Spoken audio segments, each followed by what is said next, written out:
রাসূলুল্লাহ সাল্লাল্লাহু আলাইহি সাল্লাম বসে প্রস্রাব করতে বলছেন, এবার দাঁড়াইয়া মুতনের যত আইটেম সবই অসুন্দর।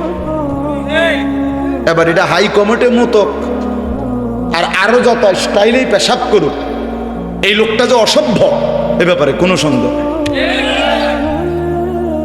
এবার স্যুট পরেন আর বুট পরেন, শুদ্ধ কথা বলেন আর চুল আঁচড়াইয়া রাখেন, ওইটা দেখার বিষয় না। মোতেন তো খারাইয়া কথা বলেন, আপনি অভদ্র, অসভ্য, নিকৃষ্ট রুচির মানুষ। যা কিছু ইসলামের ব্যতিক্রম, যা কিছু কোরআনের ব্যতিক্রম, যা কিছু রাসূলুল্লাহ সাল্লাল্লাহু আলাইহি সাল্লামের সুন্নাতের ব্যতিক্রম, তা গোটা পৃথিবী মিলাইয়াও সুন্দর যৌক্তিক প্রমাণ করতে পারবে না। আল্লাহ তাআলা কোরআনে বলছেন, আমার কোরআনের ব্যতিক্রম একটি সূরা, একটা শব্দ, একটা বাক্য সবাই মিলে একত্র হয়ে পৃথিবীবাসী আমি আল্লাহ চ্যালেঞ্জ করলাম, পেশ করো ফাতু বিসূরাতিন মিন মিসলি। দেখাও বান্দা, দেখাও আমি আল্লাহর হুকুমের সাথে আমার রাসূলের সুন্নাতের ব্যতিক্রম কোনটা সুন্দর। যে ইসলাম বলছিল এইটা, আধুনিক পৃথিবী বলছে এইটা। দেখেন এই পরীক্ষায় প্রমাণিত হয়েছে যে এটা বেশি আধুনিক, উত্তম। এটা কি বলেন? আছে এমন কিছু আপনাদের জানা মতো? না না, শিক্ষিত যারা তারা কোন জানা থাকলে বলেন। নাই, এখন যদি শর্মে বলতে না পারেন, পরে জানলে আমার পরে আলাদা বলিয়েন। আমি তো আর সাঁতের দেশে থাকি না, এদেশেই থাকি, বলিয়ে। এজন্য আজকে মুসলমান একটু শিক্ষা দীক্ষা, জেনারেল লাইনের কিছু পড়ালেখা করে অনেক সময় মনে করে ইউরোপের কাছে, পাশ্চাত্যের কাছে অনেক কিছু শিখার আছে। কিচ্ছু শিখার নেই, আমাদের থেকে সবকিছু তাদের শেখার আছে। ইসলাম পূর্ণাঙ্গ, কোরআন পূর্ণাঙ্গ, 23 বছরের নবীর জিন্দেগি পূর্ণাঙ্গ। একটা সুতা, একটা সুই, একটা নিঃশ্বাস কেমনে ফেলবে এইটার জন্য কারো কোনো বুদ্ধির দরকার নেই, কারো পরামর্শের দরকার, কেউ কিছু বলতে হবে না। আল্লাহ নবী সাল্লাল্লাহু আলাইহি সাল্লাম এক গ্লাস পানি পান করতে গিয়ে 3 ঢোকে মানে 3 নিঃশ্বাসে পানি পান করতেন কমপক্ষে। প্রতিটা নিঃশ্বাস গ্লাসের বাইরে ফেলতেন। আজকের পৃথিবীতে এর চাইতে সুন্দরতম কোনো পদ্ধতি কারো কাছে নেই, কারো কাছে নেই।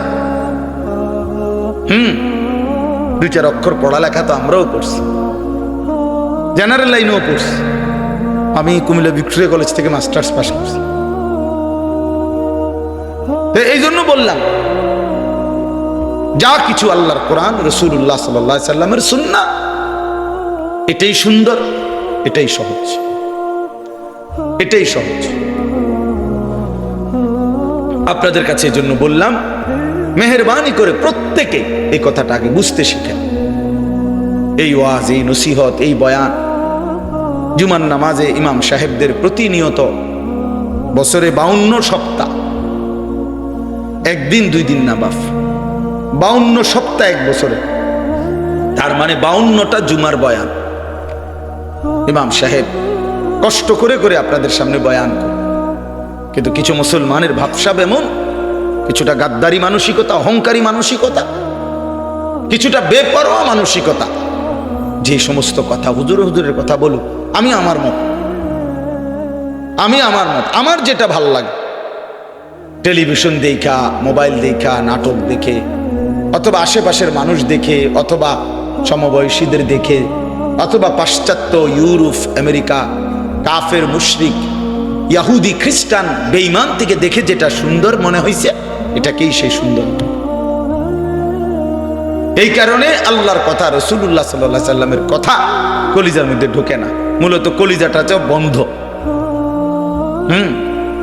কলিজা বন্ধ, এই জন্য ঢোকে না। কোরআন শরীফে আছে, আল্লাহ তাআলা বলছেন, আফারাআইতা মান ইত্তাখাযা ইলাহাহু হাওয়াহু, মনের ইচ্ছা মতো যে চলে, নিজের খোদা বানিয়ে নিছে নিজের ইচ্ছাকে। আল্লাহ বলেন, আমি আল্লাহ নিজে তারে পথভ্রষ্ট, গোমরা করে দিই। আমি আল্লাহ তার কানে এবং অন্তরে, খোদার কসম আল্লাহ বলছে, আমি তার কানে এবং অন্তরে মোহর মেরে দিই। ও খাতামা আলা সামঈহি ওয়া কলবি ওয়া জাআলা আলা বাসারিহি গিশাওয়া, আমি আল্লাহ তাআলা নিজে তার চোখের সামনে পর্দা ফেলে দেই। ফলে নাফরমান আর কিছুই দেখে, কোরআন সে কিছুই বোঝে না, সুন্নাত তার কোনোটাই ভাল লাগে না, চেমে সোয়াকও বোঝে না, দস্তরখানও বোঝে না। বোঝেন নাই কথা? রাসূলুল্লাহ সাল্লাল্লাহু আলাইহি সাল্লামের চেহারা, রাসূলুল্লাহ সাল্লাল্লাহু আলাইহি সাল্লামের আকৃতি, রাসূলুল্লাহ সাল্লাল্লাহু আলাইহি সাল্লামের পোশাক, নবীজি সাল্লাল্লাহু আলাইহি সাল্লামের দাড়ি মোবারক, রাসূলুল্লাহ সাল্লাল্লাহু আলাইহি ওয়াসাল্লামের পোশাক আশাক কিছুই তার বুঝে ধরে না, কারণ কলিজা তো বন্ধ। দিল যখন অন্ধকার হয় তো জিন্দিগিও তখন অন্ধকার। হ্যাঁ হ্যাঁ, বাস্তব, আরো গায়ে লাগুক বা ফিডে লাগুক, এতে সমস্যা নাই, কিন্তু এটা বুঝতেই হবে, মানতেই হবে আপনার। ফামান লাম ইয়াজআলিল্লাহু লাহু নূরান ফামা লাহু মিন নূর। আল্লাহ কোরআনে বলছে, আমি আল্লাহর আলো থেকে যে বঞ্চিত তার জন্য কোথাও